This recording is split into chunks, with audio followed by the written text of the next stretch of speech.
எல்லாருக்கும் வணக்கம். நான் ஏற்கனவே உங்களை சந்திக்கலனா, என் பேரு ஸ்டீஃபன். இன்னைக்கு சாயங்காலம் உங்க சுற்றுலா வழிகாட்டியா இருக்க போறேன்.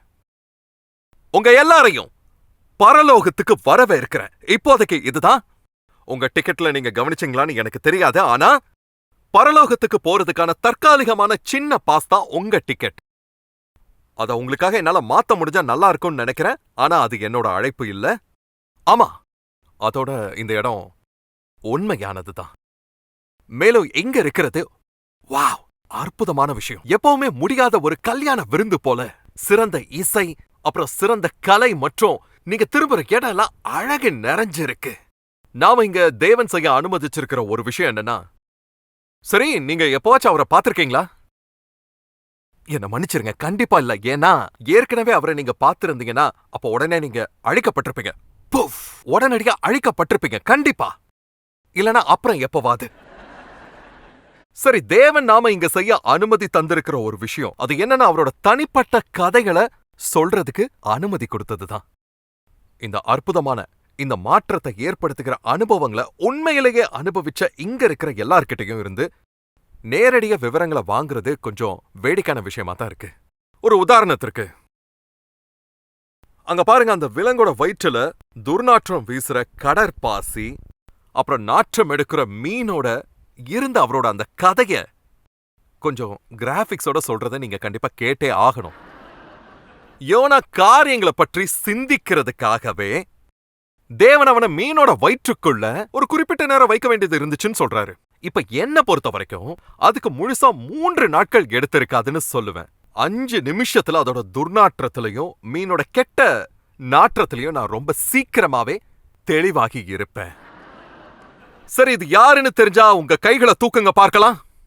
உங்க 3 பேருக்கு தெரியும். ஃபேண்டாஸ்டிக். ஆமா, அது யோசேப்பு தான். ரொம்ப அழகான பல வர்ண ஆடையில இருக்கா.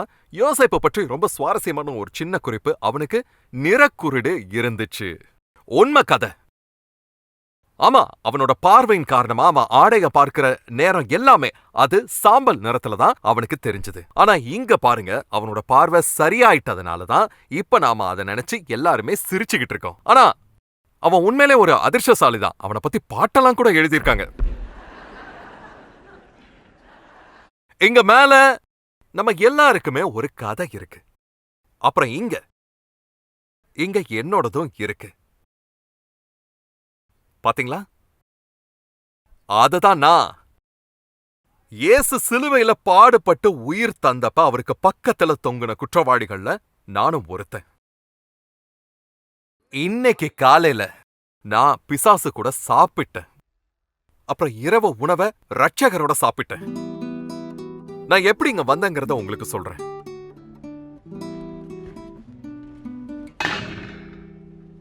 என்னோட வளர்ப்பு ரொம்ப சாதாரணமானதும் அடக்கமானதும் தான். என்னோட அப்பா ஒரு கட்டிட கலைஞர். அவங்க கடினமா உழைச்சாங்க. என்னோட அம்மா குழந்தைகளா எங்களை வளர்க்கறதுல சரி தவறுகளை சொல்லித்தரவும் தன்னால முடிஞ்ச எல்லாத்தையும் அவங்க செஞ்சாங்க. யூதர்களா இருந்ததால நாங்க எப்பவும் ஜெப ஆலயத்துக்கு போவோம். அந்த நேரத்துல எங்க அம்மாவோட நம்பிக்கை எப்படி இருக்குன்னு நான் என்ன நினைச்சேனா, அபத்தமானதும் அசைக்க முடியாததுன்னு. ஒவ்வொரு வருஷமும் எருசலேம் ஆலயத்துக்கு போற அந்த நீண்ட பயணத்துல என்னோட அம்மா வேத வசன விளையாட்டுகளை விளையாட சொல்லி நேரத்தை எங்களை கழிக்க சொல்லுவாங்க. வேத வசன விளையாட்டு. அப்ப அவங்க என்கிட்ட சொன்னாங்க, ஸ்டீவன், உன்னோட சகோதரன் 9 பதில்களை சரியா சொல்லியிருக்கான். நீ 10 சொல்லணும். ரெடியா? ஆரம்பி. நான் இத புரிஞ்சுக்கிட்டேன். என்னை என்று உனக்கு வேறே தேவர்கள் உண்டாயிருக்க வேண்டாம். யாதொரு விக்கிரகத்தை ஆகிலும் நீ உனக்கு உண்டாக்க வேண்டாம். உன் தேவனாகிய கர்த்தருடைய நாமத்தை வீணிலே வழங்காதிருப்பாயாக. ஓய்வு நாளை பரிசுத்தமாய் ஆசரிக்க நினைப்பாயாக. உன் தகப்பனையும் உன் தாயையும் கனம் பண்ணுவாயாக. கொலை செய்யாதிருப்பாயாக. விபச்சாரம் செய்யாதிருப்பாயாக. பிறனுக்கு விரோதமாக பொய் சாட்சி சொல்லாதிருப்பாயாக. பிறனுடைய வீட்டை இச்சியாதிருப்பாயாக. மேலும் பிறகு இதை செய்யாதிருப்பாயாக. சொல்லாதீங்க. அது என்னது? களவு செய்யாதிருப்பாயாக. நான் அதை சொன்னனே. நீ சொல்லல, ஏமாத்துக்காரனே. நான் அத சொன்னேன். பசங்களா பசங்களா, இப்ப இது போதும். ஞாபகம் வச்சுக்கோங்க, நீங்க ஒழுங்கா நடந்துக்கணும். தேவன் பார்த்து கொண்டு இருக்கிறார். அதோட அவரு ஒவ்வொரு விஷயத்தையும் பார்க்கறாரு. மேலும் அவரு எப்பவுமே அதை மறக்க மாட்டாரு. நான் சொல்றத கேட்டீங்களா நீங்க? தேவன் பார்த்து கொண்டு இருக்கிறாருன்னு சொன்னேன். மேலும் நீங்க எதை விதைப்பீங்களோ அதைத்தான் அறுப்பீங்கிறத மறக்காதீங்க. அதனால ஸ்டீஃபன், உன் சகோதரங்கிட்ட அன்பா நடந்துக்கோ. சரி, இல்லனா தேவன் உன்னை கொன்னுடுவாரு. இருக்கட்டும், ஒருவேளை உன்னையும் கூட கொல்லலாம். பசங்களா, கவனிங்க, அவர் யாரையுமே கொல்ல போறதில்ல. தேவன் கிருபையும் அன்பும் உள்ளவர். ஆனா அவரு தேவன் ஆவார். கர்த்தருக்கு பயப்படுதலே ஞானத்தின் ஆரம்பம். இத மறக்காதீங்க எப்பவுமே. கர்த்தருக்கு பயப்படுதல். ஸ்டீஃபன், நீ தேவனுக்கு பயப்படுவியாப்பா?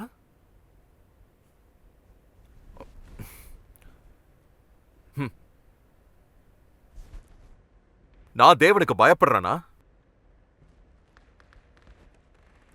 வேற எதுவும் வழி இருக்கிற மாதிரி எனக்கு எப்பவுமே தெரிஞ்சதில்ல.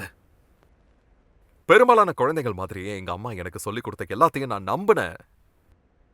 அவ்வளவுதான். ஒரு நாள் எனக்கு அதுவும் 13 வயதாகி அதுக்கப்புறம் எங்களோட வீட்டு முன் கதவை தட்டுற வரைக்கும் ஒரு வரி வசூலிக்கிறவங்க இருந்தாங்க. கவனிங்க, அவங்க சாதாரண வரி வசூலிக்கிறவங்களா மட்டும் இல்லாம அவங்க ஒரு சுங்க அதிகாரியாகவும் இருந்தாங்க. அவங்க ரொம்ப மோசமானவங்களாகவும் வெறுக்கப்பட்டவங்களாகவும் இருந்தாங்க. என்னோட தந்தை ஒரு பலசாலியா இருந்தாலும் கூட அந்த நேரத்துல அவர் பயந்து போய் பலவீனமா தெரிஞ்சாரு. நான் வெறுத்தேன் அவங்க அவர் அப்படி மாத்தினத. வணக்கம். ஆமா, நிச்சயமா. அது எங்க இருக்கு? அது எங்க இருக்கு?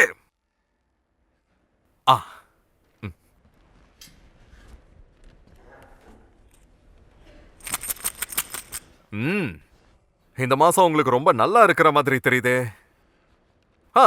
இருக்கட்டும், என்ன இருக்குன்னு பார்க்கலாம். அதாவது எல்லா இறக்குமதிகள் மற்றும் ஏற்றுமதிகள், வாங்குகிற மற்றும் விற்கிற பொருட்கள் மேல, பாலத்து பணம் மேல, ரோடு பணம் மேல சாதாரணமான வரியும் கட்டணமும் இருக்கும்.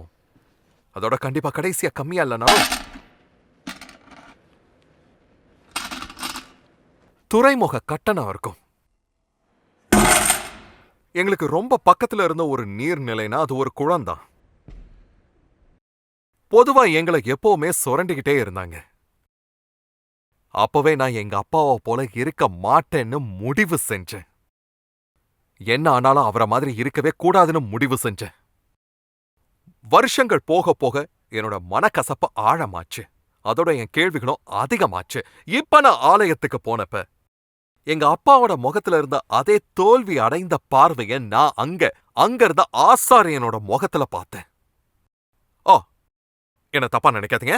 அந்த ஆசாரியர்கள் இடைவிடாத விதிகள் மற்றும் ஒழுக்கத்தை ஊட்டுனாங்க.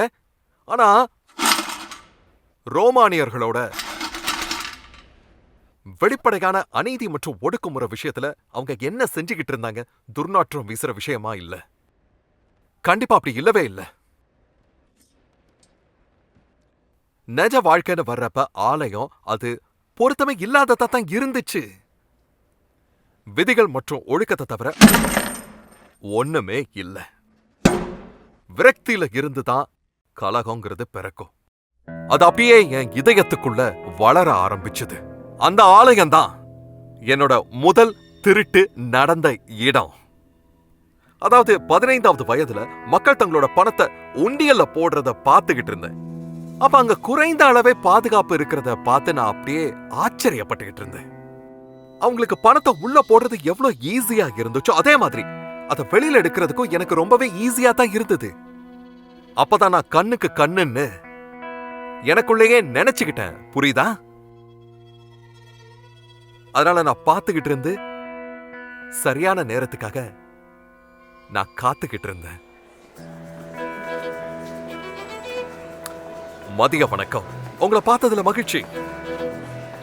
உங்களை நான் ஆசீர்வதிக்கிறேன். சொல்லப்போனா நானும் ஆசீர்வாதம் பெற போகிறேன்.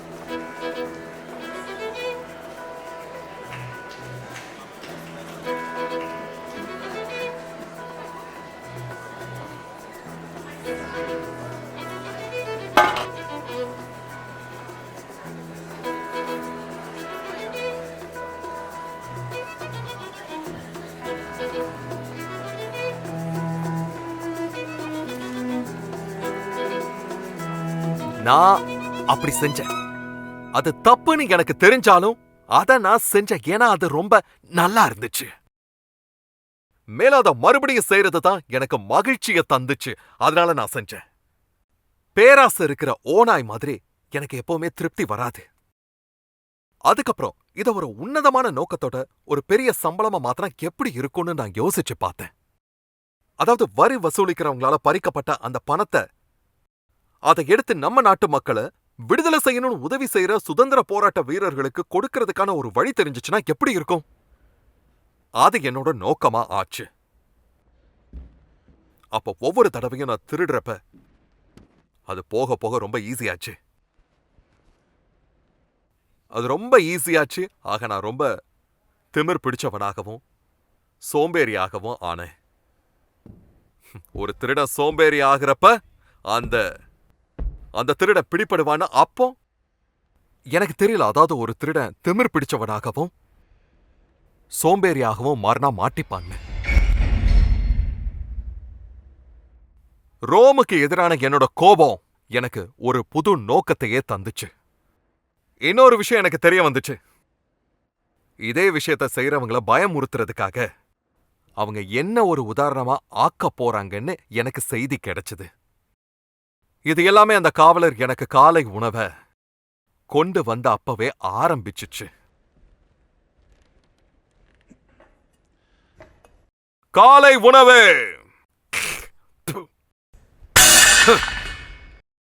உன்னோட முதல் உணவை நல்லா சாப்பிடு. இது உனக்கு கடைசியாவும் இருக்க போகுது.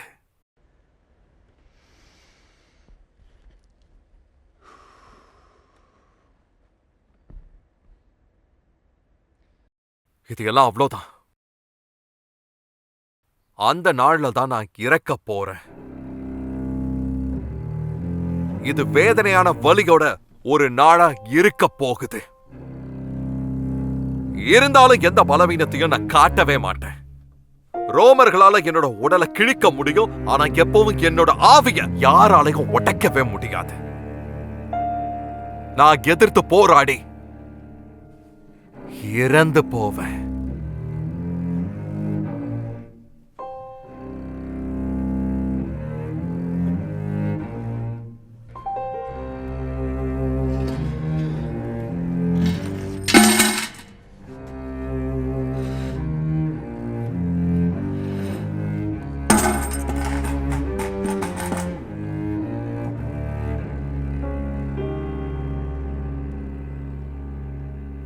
சிலுவையில் அறையப்படுதல்.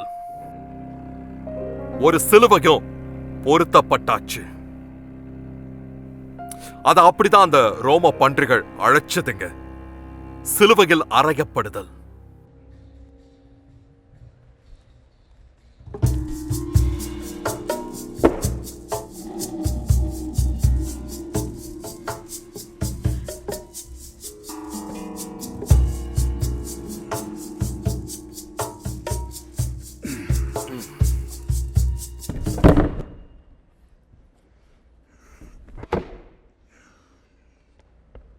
அவங்க எங்களை ஒவ்வொருத்தரா எங்க சிலுவைகள்ல அரைஞ்சாங்க. ஆனா முதல் நபர் அறையப்பட்டதை நான் பார்க்கல. இருந்தாலும் இரண்டாவது நபர் அறையப்பட்டதை நான் உன்னிப்பா கவனிச்சேன். அந்த நபரோட முன்னங்கைய அவங்க சிலுவை கட்டையில பொருத்துறத நான் பார்த்தேன். அப்ப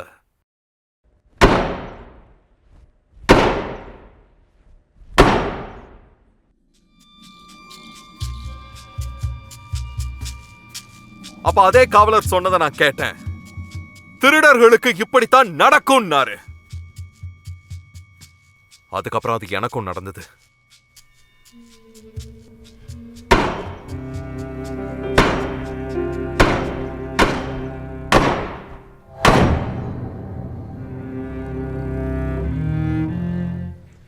அந்த வலி விவரிக்க முடியாத ஒன்றா இருந்துச்சு. ஆனா மோசமான நேரம் வர்றது பாக்கி இருந்தது.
சிலுவையில் அறையப்படுதல்.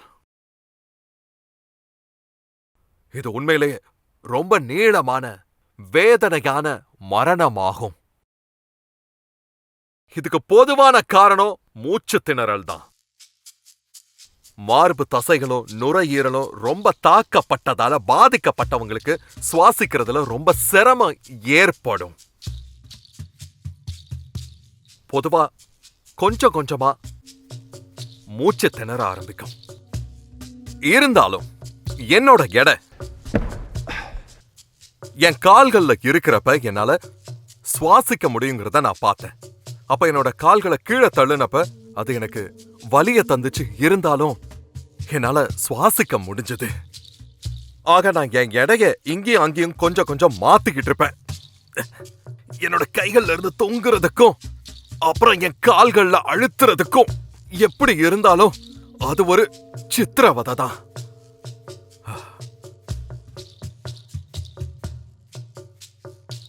முதல் நபரானவரு ரொம்ப கவனத்தை ஈர்த்துக்கிட்டு இருந்தாரு. அவரோட சிலுவை எனக்கும் இன்னொருத்தருக்கும் நடுவுல ஒரு சில அடி தூரத்திலேயே தான் இருந்துச்சு. என்னோட வேதனை மற்றும் வெறுப்பு உணர்வுகளுக்கு நடுவுல அந்த முதல் நபரை நான் கவனிக்கவே இல்லை. அதாவது அவர் முதல் தடவை பேசுற வரைக்கும் நான் கவனிக்கல. அவர் என்ன சொன்னாருன்னா, பிதாவே இவர்களுக்கு மன்னியும், தாங்கள் செய்கிறது இன்னதென்று அறியாதிருக்கிறார்களே.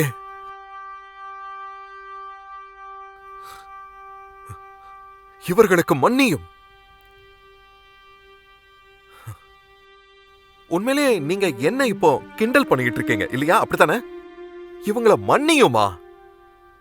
யார் இந்த நபர்? இவங்கள மன்னியுமா? எங்களை சதைச்சுக்கிட்டு இருந்த அந்த காட்டு மிராண்டிகளை நான் கொல்ல விருப்பப்பட்டுகிட்டு இருந்தேன் அந்த சமயத்துல. ஆனா இப்போ இந்த மூடன் அவங்கள மன்னிக்கிறத பத்தி பேசிக்கிட்டு இருக்கானே. ஆனா அந்த நேரத்துல தான் நான் முதல் தடவையா பார்த்தேன் அவரோட தலைக்கு மேல இருந்த அந்த அடையாளம். அது யார குறிக்குதுன்னா, யூதர்களின் ராஜாவாகிய இயேசு. இயேசு நாசரேத்துல இருந்து அவரை பற்றி நான் கேள்விப்பட்டு இருக்கிறேன். அவர் தன்னை மேசியான்னு சொல்லிக்கிட்டாரு. அவர் அற்புதங்கள் செய்வதையும் மக்களை குணப்படுத்துறதையும் இது மாதிரி மத்த விஷயங்களை செய்யறத கேள்விப்பட்டோம். உண்மையாவே அவரால் அற்புதங்கள் செய்ய முடிஞ்சதுன்னா இது சரியான நேரம்னு நான் என் மனசுல அப்ப யோசிச்சுக்கிட்டு இருந்தேன். ஆனா இப்படி மத சம்பந்தமா இருக்கிறவங்களுக்கு எப்பவுமே ஒரே ஒரு விஷயம்தான். அவங்க ஒரு நல்ல காரியத்தை பேசினாலும் அவங்க சொல்றது இந்த யதார்த்த உலகத்துல ரொம்பவே கம்மியான மாற்றங்களை தான் ஏற்படுத்துது. இப்ப இயேசு அங்க தொங்கிக்கிட்டு இருந்தது என்னோட கருத்தை உறுதிப்படுத்துச்சு. அதாவது ஒரு தூண்டில்ல கவனிங்க, ஒரு தூண்டில்ல ஒரு புழு மாட்டிக்கிட்டு துடிக்கிற மாதிரி. அவரோட மன்னிப்பு ஜெபங்கள் அது சுத்திகளுக்கும் ஆணிகளுக்கும் பொருத்தமானதாவே இல்லாம இருந்தது.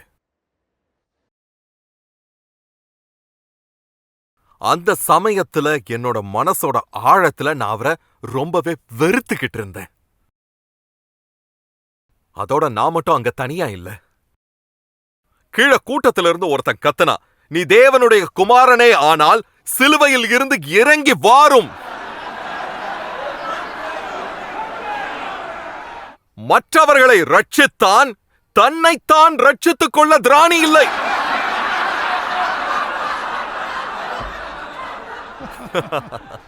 அதுக்கப்புறமா பரிசேயர்கள்ல பக்தி உள்ள ஒருத்தன் எந்திரிச்சு வந்து என்ன சொன்னான்னா, இவன் இஸ்ரவேலின் ராஜாவானால் இப்பொழுது சிலுவையிலிருந்து இறங்கி வரட்டும், அப்பொழுது இவனை விசுவாசிப்போம் என்று. கீழே இறங்கி வா, கீழே இறங்கி வா, கீழே இறங்கி வா, கீழே இறங்கி வா, கீழே இறங்கி வா. தன்னை தேவனுடைய குமாரன் என்று சொல்லி தேவன் மேல் நம்பிக்கையாய் இருந்தானே, அவர் இவன் மேல் பிரியமாக இருந்தால் இப்பொழுது இவனை ரட்சிக்கட்டும். தேவாலயத்தை இடித்து 3 நாளைக்குள்ளேயே கட்டுகிறவனே, உன்னை நீயே ரட்சித்துக்கொள் என்றார்கள். அப்பொழுது உன்னை நீயே ரட்சித்துக்கொள், உன்னை நீயே ரட்சித்துக்கொள், உன்னை நீயே ரட்சித்துக்கொள், உன்னை நீயே ரட்சித்துக்கொள், உன்னை நீயே ரட்சித்துக்கொள், உன்னை நீயே ரட்சித்துக்கொள். நான் உங்களுக்கு ஒரு விஷயத்த சொல்றேன். தேவனுக்கு ஒரு மகன் இருந்திருந்தா அவர் இந்த மாதிரி பார்த்துக்கிட்டு இருப்பாருன்னு நிச்சயமா நான் நினைக்கவே இல்லை. அவரால் தன்னைத்தானே ரட்சிக்க முடியாதப்ப அவர் மக்களை ரட்சித்து மத்தவங்கள ரட்சித்திருப்பாருன்னா எதுல இருந்து அவர் அவங்கள ரட்சித்திருப்பாரு?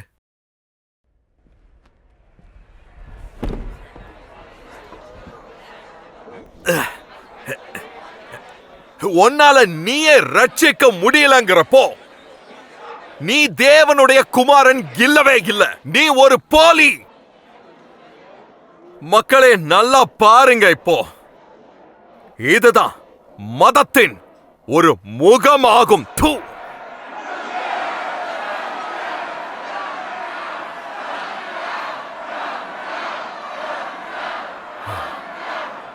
நான் ஒப்பு கொடுக்க மறுக்கிறேன். அதோட என்னோட கடைசி மூச்சு இருக்கிற வரைக்கும் நான் உன்னை வெறுப்பேன்.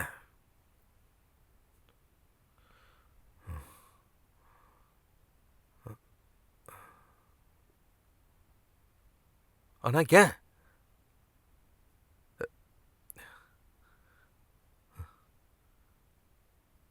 ஏன்? அப்புறம் இந்த விஷயம் என்ன குத்துச்சு.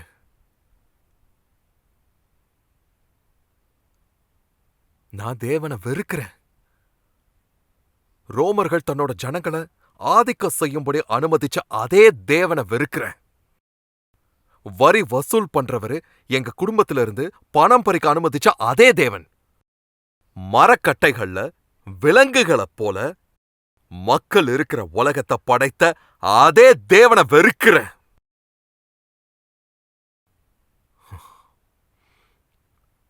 வலி என்னோட வெறுப்பை இன்னும் அதிகமாக்குச்சு. நான் ரோமாபுரிய வெறுத்தேன். நான் தேவனையும் வெறுத்தேன். அதோட என்ன நானே வெறுத்தேன். நான் நரகத்தோட விளிம்புல இருந்தேன். என்னால அதை ரொம்ப நல்லாவே உணர முடிஞ்சது.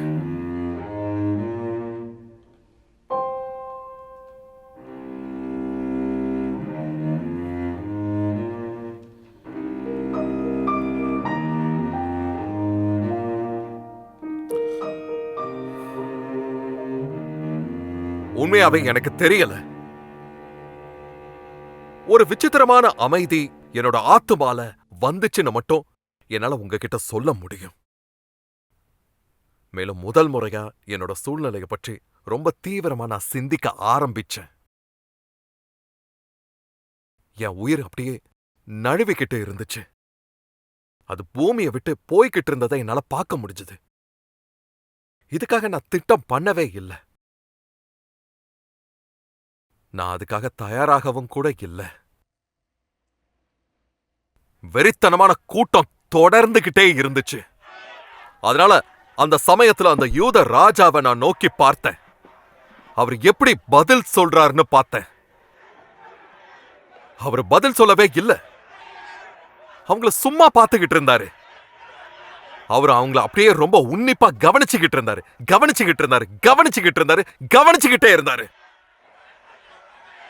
அவங்க அவரை நோக்கி கத்திக்கிட்டு இருந்தாங்க. எதையோ தூக்கி போட்டுக்கிட்டு இருந்தாங்க. அவர் மேல துப்பிக்கிட்டு இருந்தாங்க. ஆனா எதுவுமே செய்யாம இருந்தாரு. அவர் அப்படியே அவர் அமைதியா இருந்தாரு. திடீர்னு நான் சின்னவனாக இருந்த அந்த நாட்களுக்குள்ள என் மனசு அப்படியே திரும்பி போச்சு. அப்ப ஆலயத்துல உட்கார்ந்து வேத வசனங்கள் வாசிக்கிறத நான் கேட்டுக்கிட்டு இருந்தேன். அப்ப அவரு மேசியாவை பற்றி பேசுறத நான் அப்ப அந்த சமயத்துல ரொம்ப உன்னிப்பா கவனிச்சுக்கிட்டு இருந்தேன். அவர் மிகவும் மோசமா நடத்தப்பட்டாரு. ஆனா அவர் எந்த புகாரும் பண்ணவே இல்லை. அடிக்கும்படி கொண்டு போகப்படுகிற ஒரு ஆட்டுக்குட்டிய போல அவரு ரொம்ப அமைதியா தான் இருந்தாரு.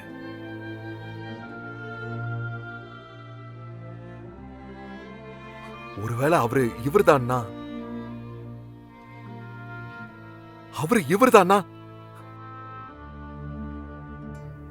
அவர்தானா என்ன ஆகும்? அப்ப என் அம்மாவோட குரல் கேட்டுச்சு.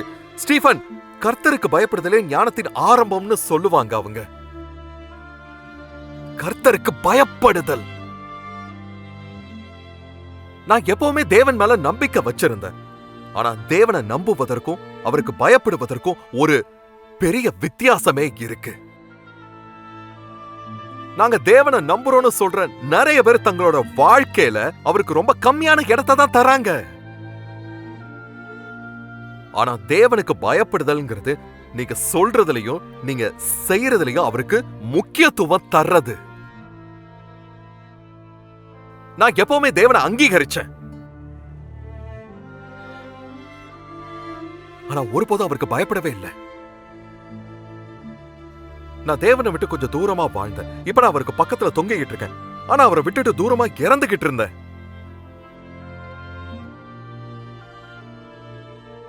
அடுத்து எனக்கு என்ன ஆகும்?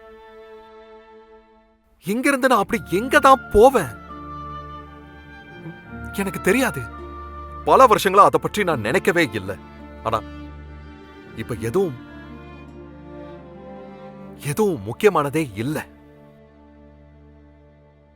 அப்ப கூட்டம் இன்னொரு திருடனால வழி நடத்தப்பட்டு தங்களோட திட்டுதலை தொடர்ந்துகிட்டு இருந்தாங்க. அப்ப நான் அவங்கிட்ட சொன்னேன்,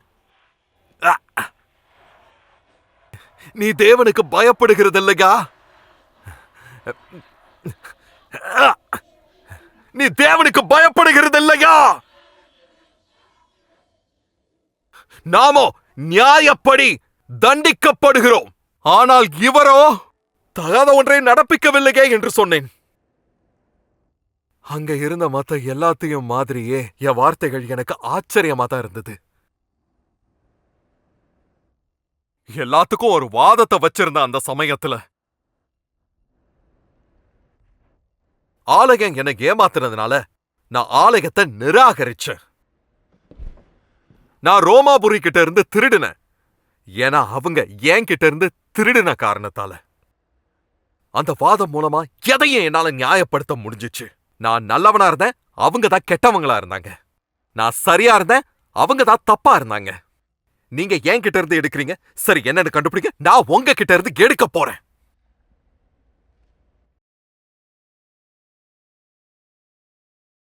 ஆனா இப்போ ஒண்ணு யோசிக்க ஆரம்பிச்சேன். என்னோட மிகப்பெரிய திருட்டு ரோமாபுரிக்கு எதிராகவோ இல்ல ஆலயத்துக்கு எதிராகவோ இல்ல, தேவனுக்கு எதிராக இருந்துச்சுன்னு நான் யோசிக்க ஆரம்பிச்சேன்.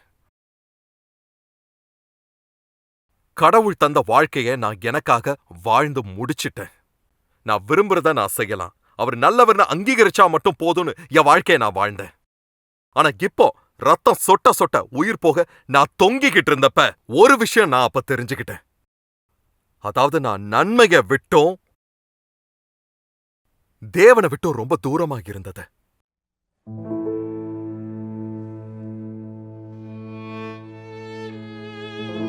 அவரு மேசியாவா இருந்தாருன்னா என்ன பண்ண?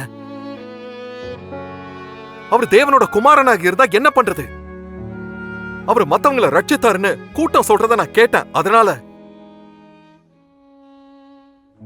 ஒருவேளை அவரால் என்ன ரட்சிக்க முடியும்னு நான் நினைச்சேன். மேல அவர் யூதர்களோட ராஜாவா இருப்பார்னா அவருக்கு கண்டிப்பா ஒரு ராஜ்யம் இருக்கணும். ஆனா இங்க அவர் இறந்துகிட்டு இருக்காரு. அதனால நிச்சயமா அவரோட ராஜ்யம் இந்த உலகத்துக்கு சொந்தமானதே இல்ல.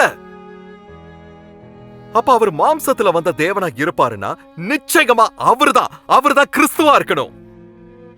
அவர் கிறிஸ்துவா இருப்பாருன்னா அவர் மக்களை ரட்சிப்பாரு. அவர் அவங்கள தன்னோட ராஜ்யத்துக்கு அழைச்சிட்டு போவாரு.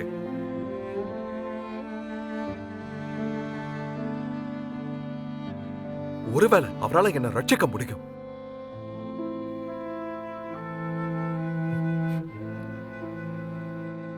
அதனால நான் அவர்கிட்ட சொன்னேன், இயேசுவே, நீர் உம்முடைய ராஜ்யத்தில் வரும்போது என்னை நினைத்தருளும்னு சொன்ன. எனக்கு தெரியும், கொஞ்ச நேரத்துக்கு முன்னாடி நான் அவர் சபிச்சதை நினைச்சு எனக்கு கொஞ்சம் பதட்டமாக இருந்துச்சு.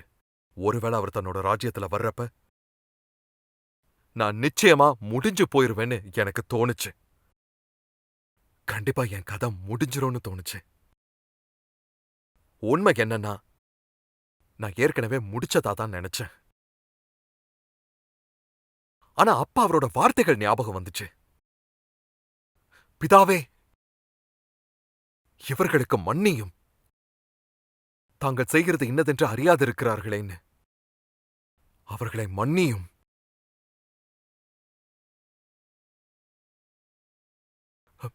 மன்னிப்பு, இந்த வார்த்தை கூட என் வாயில அந்நியமாத்தான் என் வாயில தெரிஞ்சிச்சு. அடிக்கடி என் தாய் சொன்ன இந்த வார்த்தை கடுமையான இந்த உலகத்துல அபூர்வமானதா தான் இருந்துச்சு. நல்லது செய், அப்ப எல்லாமே நல்லதா தான் இருக்கும். கெட்டது செஞ்சா ரொம்ப கவனமா இருக்கணும். நீங்க அப்படி யோசிக்கிறப்ப நம்ம யாருக்குமே நம்பிக்கை இருக்காது. எதை விதைப்பாயோ அதையே அறுப்பாய்ங்கிறது நமக்கு யாருக்குமே நல்ல செய்தி கிடையாது. ஆனா மன்னிப்பு எப்பவுமே நல்ல செய்திதான். இயேசுவால தன்னை துன்புறுத்தினவங்கள மன்னிக்க முடிஞ்சிருந்துச்சுன்னா என்னையும் அவராலும் மன்னிக்க முடிஞ்சிருந்திருக்கும். அவர் தன்னுடைய ராஜ்யத்துல வர்றப்ப ஒருவேளை என்னை அவரால ஞாபகம் வச்சிருக்க முடியும். அப்படி அவர் ஞாபகம் வச்சிருந்தா அது நான் செஞ்ச ஏதோ ஒரு செயலின் காரணமாகவோ நான் அவருக்கு தந்த ஏதோ ஒரு விஷயத்தினாலையும் கண்டிப்பா இருக்காது. அது அவரை சிலுவையில் அறைந்த போர் சேவகர்களுக்கு அவர் தந்த தகுதி இல்லாத இரக்கம் மற்றும் கருணை செயலாகத்தான் அது கண்டிப்பா இருந்திருக்கும். இரக்கமும் கருணையும். என்ன ஞாபகம் வச்சுக்க சொல்லி அவர்கிட்ட கேட்டேன். அதோட அந்த எளிமையான வேண்டுகோளோட முதல் தடவையா என் வாழ்க்கையில நான் தேவனுக்கு நான் பயப்பட ஆரம்பிச்சேன். அந்த நொடிய இயேசு தன்னை பற்றி மேசியான்னு சொன்னதா நான் நம்ப ஆரம்பிச்சேன். மேசியா என அவர் ஞாபகம் வச்சுக்கவும் என்னை ரட்சிக்கவும் அவர்கிட்ட சொன்னேன். உண்மையா அது ரொம்பவே எளிமையான விஷயம். என்னோட உயிரை அவரை கைகள்ல தர்றதுக்கு நான் முடிவு செஞ்சேன். என்னோட கை அவர் கையை நோக்கி நீட்டி இருந்தது. நான் அவரை நம்பினேன். அதாவது தேவனோட குமாரன்னும் என்னோட ராஜான்னும் நான் அவரை நம்பினேன். பிறகு அவர் பதில் தர நான் காத்திருந்தேன். அப்ப அவர் பதில் தந்தாரு. எப்ப அவர் இத சொன்னாரோ, ஆமென்,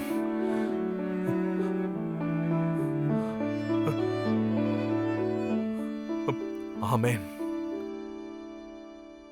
என்னோட வேண்டுகோளும் சரி, என்னோட பதிலும் சரி, ரொம்ப எளிமையா இருந்தது. ஆமென். அவர் அப்படி சொன்னப்ப நான் அவரையே பார்த்துக்கிட்டு இருந்தேன்.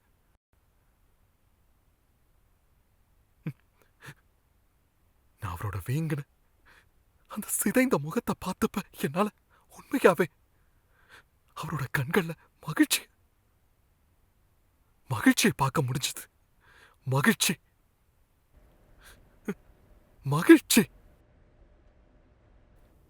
அவர் மூச்சு விட சிரமப்பட்டு கொஞ்சம் கொஞ்சமா சித்திரவதை செய்யப்பட்டிருக்காரு.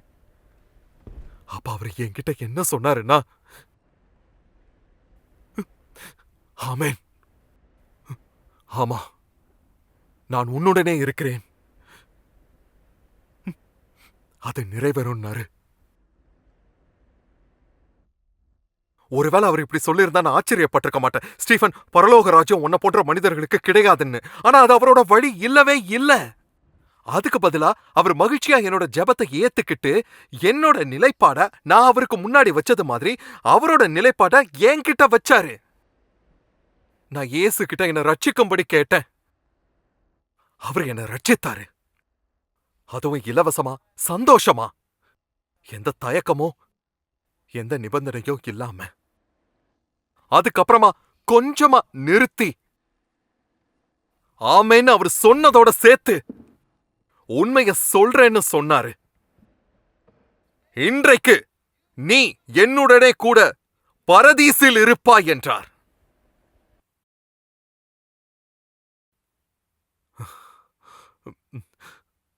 பரதீசு, தேவனோட ஜனங்கள் அவரோட சமூகத்தை அனுபவிக்கிற ஒரு உலகம் அது. இயேசு இறந்ததுக்கு அப்புறம் அவர் அங்கதான் இருக்க போறாருங்கிறதுல எனக்கு எந்த சந்தேகமும் இல்ல. ஆனா அந்த நாள் முடியறதுக்குள்ள நானும் அவர் கூட அங்க இருப்பேன். அவர் எனக்கு வாக்குறுதி கொடுத்ததுதான் என்ன அப்படியே அதிர்ச்சி அடைய வச்சுச்சு. அந்த நாள் முடியறதுக்குள்ள நானும் அவர் கூட பரதீசுல இருப்பேன்னது என் வாழ்க்கையிலேயே இதுவரைக்கும் மத்தவங்க பேசினதுலயே ரொம்ப சிறந்த வார்த்தைகள்னா அது இது மட்டும்தான். நீ என்னோடு கூட இருப்பாய்.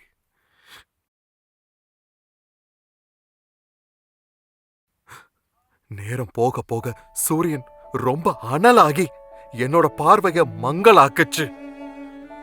அப்ப நான் கீழே பார்த்தேன். அங்க இயேசுவுக்கு முன்ன ஒரு சிறு குழுவா மக்கள் நிறைய பேர் அங்க கூடி இருந்தாங்க. அவங்கள ஒருத்தரான அவரோட தாயாரான மரியாள். அவங்க அழுத விதம் இருக்கு, அவங்க காத்திருந்த விதம் இருக்கு, அவங்க வழிபட்ட விதத்துல அவங்கள அடையாளம் தெரிஞ்சது.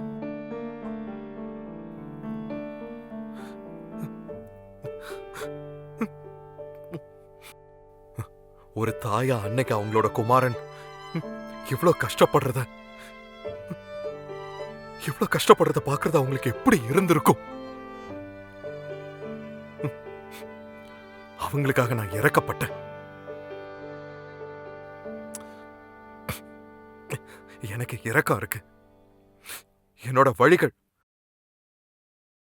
அது கடுமையாகவும் கொடூரமாகவும் இருந்தாலும் நான் இப்ப இறக்கப்படுறேன். என்ன பொறுத்தவரை ஏதோ ஒண்ணு விசித்திரமா நடக்குது. அது இயேசுவாலதான் நடந்துச்சுன்னு எனக்கு நல்லா தெரியும். அந்த கூட்டம் அப்போ அது அமைதியாக இருந்தது. அப்ப இயேசு பேசுனத நான் மறுபடியும் கேட்டேன். இயேசு மரியாள் கிட்ட, ஸ்திரீயே, அதோ உன் மகன்னு சொன்னாரு. அவரு அவங்களுக்கு பக்கத்துல நின்னுகிட்டு இருந்த மனுஷனை பத்தி பேசிக்கிட்டு இருந்தாரு. அவன் அவரோட சீஷர்கள ஒருத்தரான யோவானா தான் இருக்கும்னு எனக்கு நல்லா தெரியும். பின் நாட்கள்ல யோவான் 4வது சுவிசேஷத்தை எழுதினா. அதுக்கப்புறம் அவர் யோவான் கிட்ட, அதோ உன் தாய், நீ அவளை பார்த்துக்கொள்னு சொன்னாரு. 33 வருடங்களா இயேசு மரியாளுக்கு மகனாக இருந்தாரு. ஆனா அந்த உறவு எனக்கு முன்ன இந்த தருணத்துல மாறிக்கிட்டே இருந்துச்சு. இயேசு சொல்றாரு, கவனி, நான் இப்பொழுது உனக்கு வேறு ஒருவனாக இருக்கிறதினால் இப்போதிலிருந்து யோவானை உன்னுடைய மகனாக பாருன்னு. பாருங்க, மரியாள் இயேசுவையே வளர்த்திருந்தாலோ, அவங்க பக்தியானவங்களா இருந்தாலும், நல்லவங்களா, அன்பானவங்களா, மத்தவங்களுக்கு ஆசீர்வாதமானவங்களா இருந்தாலும் மரியாள் இன்னைக்கு பரலோகத்துல இருக்கிறது இயேசு அவங்களோட மகனா இருந்ததுனால கிடையாது. அவர் அவங்களோட இரட்சகரா இருந்ததுனால தான். உலகத்தின் ஒளி,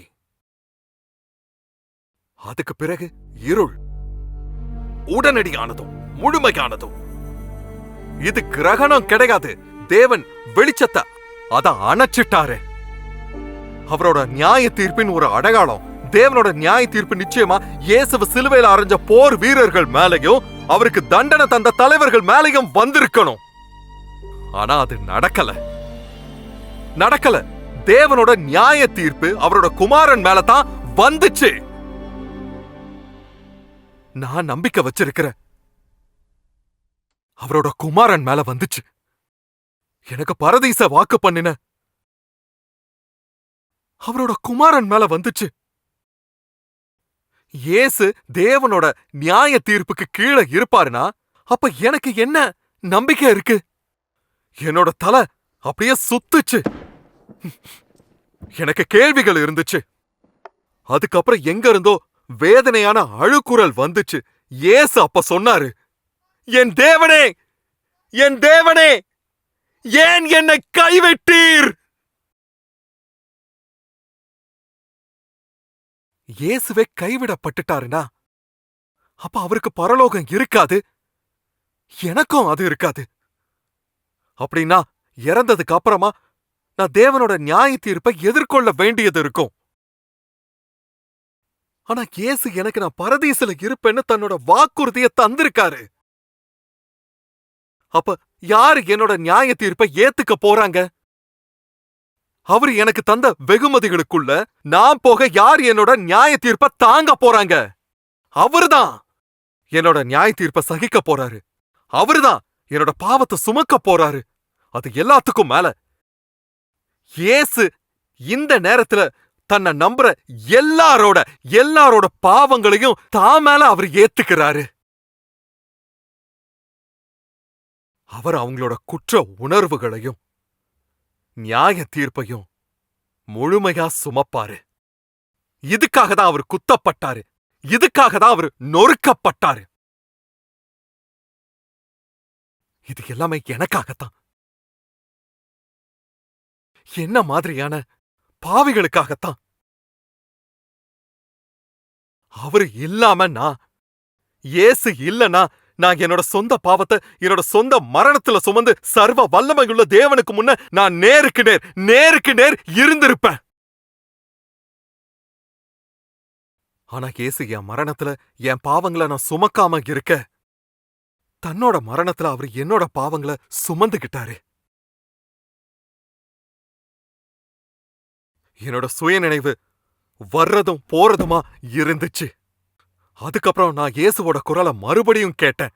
ஆனா இந்த தடவை பலவீனமா இல்ல, சத்தமாவும் வலிமையாவும் இருந்துச்சு.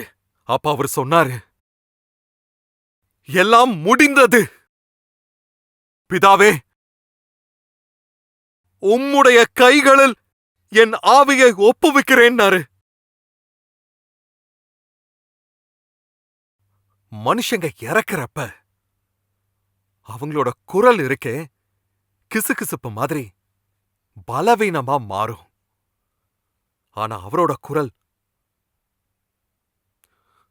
ஒரு வெற்றி குரலா இருந்துச்சு. அவரு மரணத்துக்குள்ள நுழைஞ்சாரு. ஆனா தோல்விக்குள்ள இல்ல, வெற்றிக்குள்ள நுழைஞ்சாரு. அவர் செய்ய வந்த எல்லாத்தையும் செஞ்சுட்டு அதுக்கப்புறம் மரணத்திற்கு தன்னை ஒப்பு கொடுத்தாரு. அதுக்கப்புறம் எல்லாமே செதஞ்சு போச்சு. தரையில விரிசல்கள் அப்படியே விழ ஆரம்பிச்சது. இதுதான் முடிவா? நாம இப்பதான் தேவனோட குமாரனை சிலுவையில அரைஞ்சிருக்கோம். அப்ப என்ன நான் தைரியப்படுத்திக்கிட்டு அடுத்துக்கு என்ன நடக்கும்னு பார்க்க காத்துக்கிட்டு இருந்தேன். என்னோட ஓர கண்ணால எல்லா மரண தண்டனையையும் மேற்பார்வை செஞ்சுக்கிட்டு இருந்த ரோம படைத்தலைவனை நான் அப்ப கவனிச்சேன். அவன் அப்போ இயேசுவோட சிலுவை அடிவாரத்துல நின்னுகிட்டு இருந்தான். அப்ப அவன் சொன்னான், மெய்யாகவே இவர் தேவனுடைய குமாரன்னு சொன்னான். எல்லா மரண தண்டனையையும் நிறைவேற்றினா அதே மனுஷன் என்னோட நம்பிக்கையிலையும் பங்கெடுத்துக்கிட்டான். பிறகு திடீர்னு பூமி கர்ஜிக்க தொடங்கி மறுபடியும் அமைதி ஆயிடுச்சு. இருள் எழுந்துச்சு. உயிர் இல்லாத இயேசுவோட உடல் என்னை விட்டு சில அடிகள் தூரத்துல தொங்கிக்கிட்டு இருந்துச்சு. எனக்கான எல்லாத்துக்காகவும் அவர் மேல நான் நம்பிக்கை வச்சிருந்தேன். அந்த நொடியில என்ன பொறுத்த வரைக்கும் நான் முழுவதுமா தனிமையை உணர்ந்தேன். நான் தான் முதல்ல இறக்க போறேன்னு, அவருக்கு முன்னாடி என்ன அனுப்புவாங்கன்னு நான் நினைச்சேன். ஆனா அவர்தான் முதல்ல இறப்பாருன்னு எனக்கு தோணவே இல்லை. சிலுவையில அறையப்படுறதுதான் மெதுவா நிகழ்ற மரணம். நான் எதிர்பார்த்தது நிம்மதியதான். மேலும் நம்மளோட நியாயப்பிரமாணம் இரவு முழுவதும் உடல் தொங்குறத அனுமதிக்கவே இல்ல. அதனால போர் வீரர்களுக்கு புது உத்தரவுகள் வந்துச்சு. குற்றவாளிகளை கொல்லுங்க, உடல்களை அடக்கம் பண்ணுங்க, சிலுவைகளை தூக்கி எறிங்க. அப்பதான் நம்ம மக்கள் அவங்களோட மூடத்தனமான பண்டிகையை கொண்டாட முடியும். அப்ப போர் வீரர்கள் தங்களோட தடிகளோட என்ன நோக்கி வந்தாங்க. என்னோட கால்கள் தான் அவங்களோட இலக்கா இருந்துச்சு.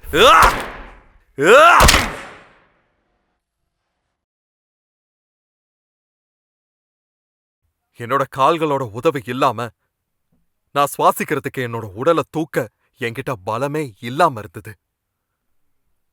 இன்னும் சில நிமிடங்கள் மட்டும்தான். அப்புறம் அவங்க இயேசுவுக்கு இன்னொரு பக்கத்துல இருந்த மத்தொருத்தங்கிட்ட போய் அவனோட கால்களையும் உடைச்சாங்க.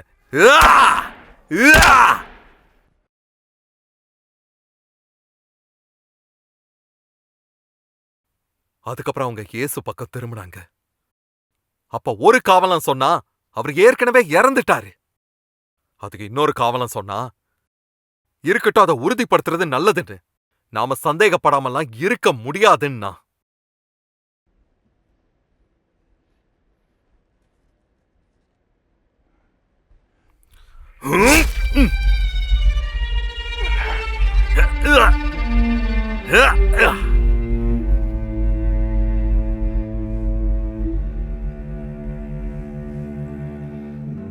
நான் பார்த்த கடைசி விஷயம் என்னன்னா, இயேசுவோட ரத்தம் நிலமெங்கும் ஓடுன அந்த காட்சி தான். மரணம் ஒரு இருண்ட இடம்.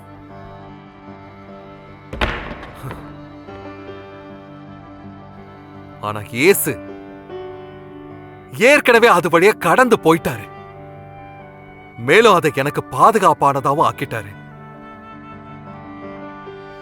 என் உடலை விட்டு என் ஆத்மா போற அந்த பயணம் இருக்கே, அது எப்படி இருக்கும் நான் யோசிச்சு பார்த்திருக்கேன். நான் தொலைஞ்சு போய் பறந்த ஒண்ணுமே இல்லாத ஒரு நிலைமைக்குள்ள நான் தள்ளப்படுவேனா? அந்த சிந்தனை பயங்கரமா இருந்தது. ஆனா உண்மை ரொம்ப வேற மாதிரி தான் இருந்தது. அது மின்னல் வேகத்துல ஒரு சுரங்கத்துக்குள்ள நகர்ந்து போற மாதிரி இருந்தது. பல மணி நேர வலிகளுக்கு பிறகு அந்த விடுதலை அது ரொம்ப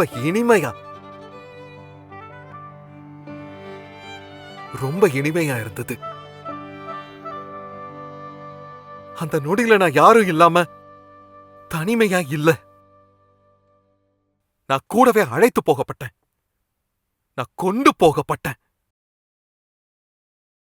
இயேசுவாலேயே நான் வரவேற்கப்பட்டேன். இயேசுவாலேயே நான் வரவேற்கப்பட்டேன். அன்னைக்கு இயேசு கூட எனக்கு இருந்த அனுபவத்தை நினைச்சு பாக்குறப்ப நான் செஞ்சது ரொம்ப நேர்மையானதுதான். நான் ஒப்புக்கொண்டேன். என்னோட பாவங்கள் நிறைய இருக்கு. மேலும் மரணங்கிறது என்ன நரகத்தின் இருளுக்கு வெளியே கொண்டு போச்சுன்னா என்னால புகார் கூட பண்ண முடியாத ஒரு சூழ்நிலை இருக்கும்னு நான் உணர்ந்தேன். நான் ஒப்புக்கொண்ட பிறகு என்னை ரட்சிக்கும்படி நான் இயேசு கிட்ட கேட்டேன். ஆண்டவரே, நீர் உம்முடைய ராஜ்யத்தில் வரும்போது என்னை நினைத்தருளும்னு நான் இயேசு கிட்ட சொன்னேன். நான் கேட்டப்ப நான் நம்பினேன். அவர் என்கிட்ட சொன்னாரு, இன்றைக்கு நீ என்னுடனே கூட பரதேசில் இருப்பாய். நான் அவரை நம்பினேன். நான் அவரை விசுவாசிச்சேன்.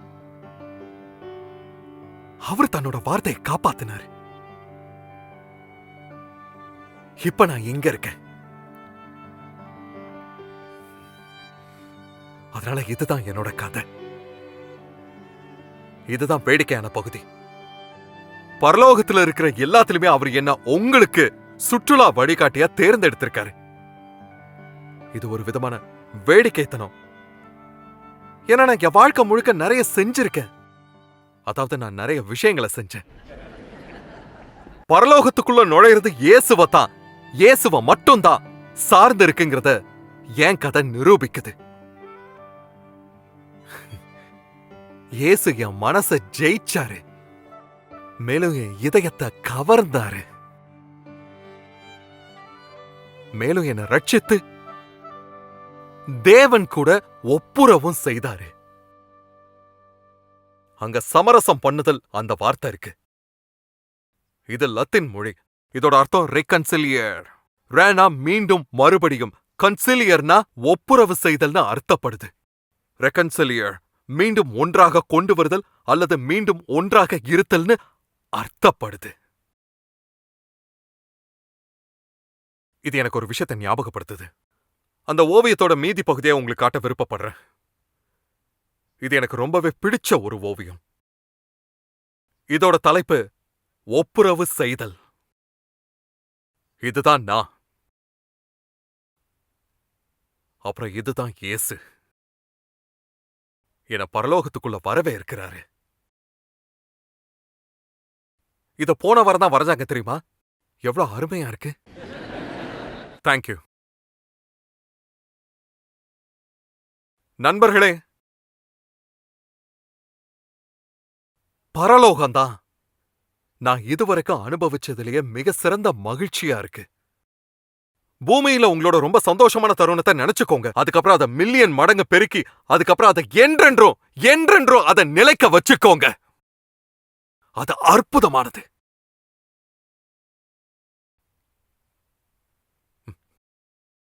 மன்னிக்கணும். நான் உங்களுக்கு சுற்றுலா வழிகாட்டியா இருக்கிறதுல குறைபாடு என்னன்னா, நான் நேரத்தை கண்டிப்பா கவனிக்கணும். நான் இங்க நல்ல பெயர் வாங்கி இருந்தாலும் ஒரு சுற்றுலா வழிகாட்டியா சரியான நேரத்துக்காக நான் வாங்கவே இல்லை. அது எனக்குள்ள இருக்கிற திருட அந்த 1-2 நிமிடங்களை திருட முயற்சி செய்யறான்னு நினைக்கிறேன். உண்மையை சொல்லணும்னா, இங்க இருக்கிற நித்தியமான விஷயங்கள் இன்னும் என்ன ஆச்சரியப்படுத்திக்கிட்டு தான் இருக்கு. அது என்றென்றும் இருக்கும். நீங்க இங்க வர்ற வரைக்கும் நித்தியம் எப்படி இருக்குங்கிறத நீங்க உணர்றதுக்கு உங்களுக்கு இருக்கக்கூடிய நெருக்கமான விஷயம் என்னன்னா, அது ஒருவேளை டிராபிக் அதிகமா இருக்கிற இடத்துல கார் ஓட்டினா எப்படி இருக்குமோ அப்படித்தான் இருக்கும். நான் இது எல்லாத்தையும் பற்றி யோசிக்கிறதுக்கு என்கிட்ட 2000 வருடங்களுக்கும் மேல இருக்கு. ஆமா, கிட்டத்தட்ட 2000 வருடங்களுக்கும் மேல இருக்கு. அப்புறம் இதுதான் உண்மை. நான் எதுவும் செஞ்சதுனாலயோ இல்ல செய்யாததுனாலயோ நான் ரட்சிக்கப்படவே இல்லை. நான் ரட்சிக்கப்பட்டது இயேசு செஞ்சது மூலமா தான். அதோ அங்க சிலுவையில தான். இதுதான் பரலோகம். நான் இங்க வந்தது இப்படித்தான். நன்றி.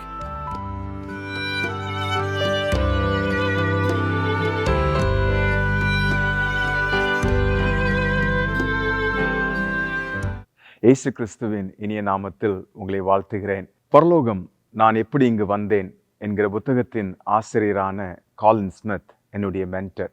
சிலுவையில் தொங்கிய கல்லனை குறித்த நிகழ்வு எனக்கு மிகவும் பிடிக்கும்.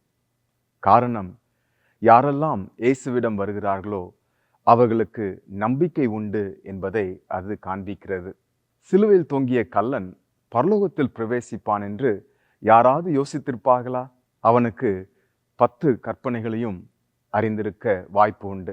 ஆனால் அவைகளை முற்றிலுமாக அவன் கடைபிடிக்கவில்லை. சிறப்பான வாழ்வு தனக்கு உண்டு என்று கற்பனை கூட செய்து பார்த்திருக்க மாட்டான். ஆனால் இயேசு அவனுக்கு பரலோகத்தின் வாசலை திறந்தார். சிலுவையில் தொங்கிய கல்லனே பரலோகத்தில் பிரவேசிக்க முடியும் என்றால் நீங்களும் பிரவேசிக்க முடியும். யாரெல்லாம் அந்த கள்ளன் செய்தது போலவே செய்கிறார்களோ அவர்களுக்கு பரலோகத்தின் வாசலை திறக்க இயேசு ஆவலுடன் இருக்கிறார். அவன் மனம் திரும்புதலுடன் இயேசுவிடம் வந்தான். தன்னை ரட்சிக்கும்படி கேட்டான். இன்றைக்கு நீ என்னுடனே கூட பரதீசில் இருப்பாய் என்கிற இயேசு சிலுவையில் சொன்ன அந்த வார்த்தையை நம்பினான். இன்றைக்கு நீங்கள் கூட அப்படி செய்யலாம். Open the Bible team gospel life resources உடன் இணைந்து பரலோகத்தை குறித்த கட்டுரைகளை வெளியிட்டிருக்கிறார்கள். நீங்கள் பரலோகத்தை குறித்து அறிய விரும்பினால் அல்லது விசுவாச வாழ்க்கையை குறித்து உங்களுக்கு சந்தேகம் இருக்கும் என்றால் காஸ்பல் லைஃப் ரீசோர்சஸ் வெப்சைட்டுக்கு சென்று படிக்கலாம். இந்த ஃபில்ம் உங்களுக்கு பிரயோஜனமாக இருந்திருக்கும் என்றால் உங்கள் குடும்பத்தினர்களுக்கும் நண்பர்களுக்கும் ஷேர் பண்ணுங்கள்.